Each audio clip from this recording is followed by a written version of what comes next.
nabutan kami ng plat, bumalik kami. Ngayon hanap kami ng vulcanizing. Balik kami rito sa Anabo 2D. Lain na nilakad namin. Natakong pa naman ako. Exercise in a way. Sabi dito ng exercise. Walking. Wait lang ako. Ay, nakita na niya yata. Smooth.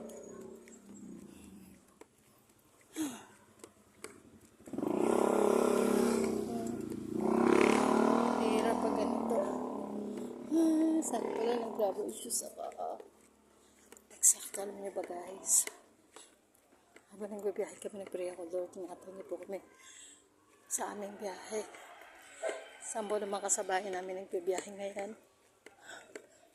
Pagkasabi ko ng in Jesus' name, ang bilis. Ito na, nangyari agad. Salamat po sa Panginoon kasi saan na si Papa?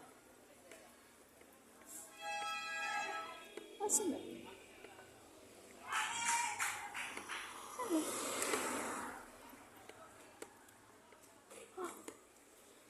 Saan na yun? Saan na yun nagpunta?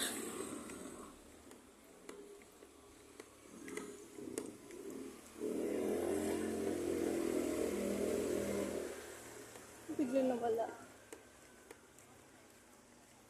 Dito siguro sa kabila. Agoy. Ang bilis naman. Good na. Oo. Yun. Salamat pa rin sa Panginoon kasi iningatan kami ni Lord. Hindi niya iniyan na mangyari yun sa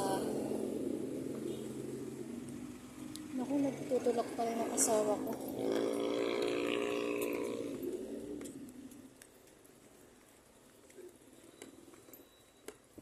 Malayo pa? Wala doon? Eto? Wala? Oo, sarado. Ako po. Lord, huwag niyo po paulanin.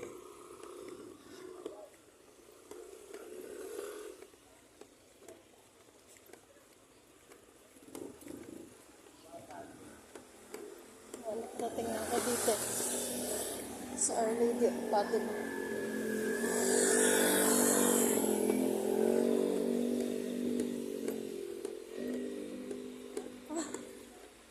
Dito kami sa Pure Gold Anabo. Imagine kung kalayo yung uligot namin. Mula dun sa kalagit na napapunta na ng daang hari. Bumalik kami rito para makahanap ng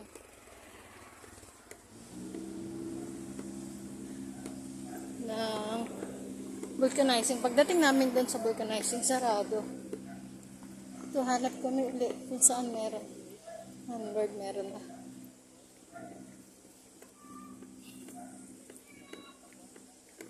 Parang sakit na ako. Taas kasi natakang ko.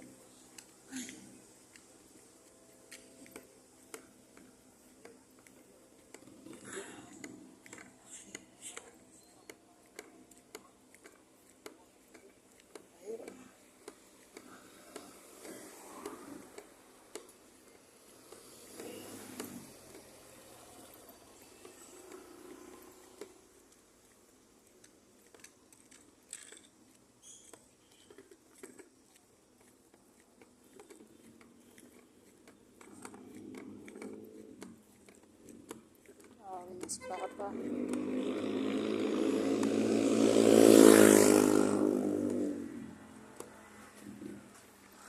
Alam mo kung gaano kalayo yung distance. Dalawa.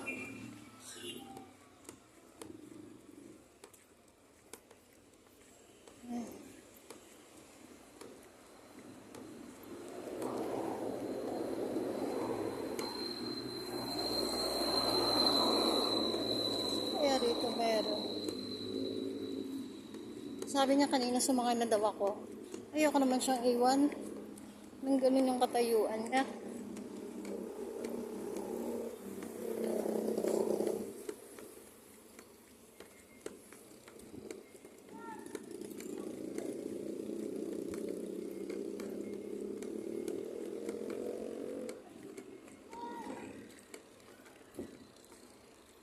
Dito na lang muna. Update ko na lang kayo pag nakapag-vulcanize na kami.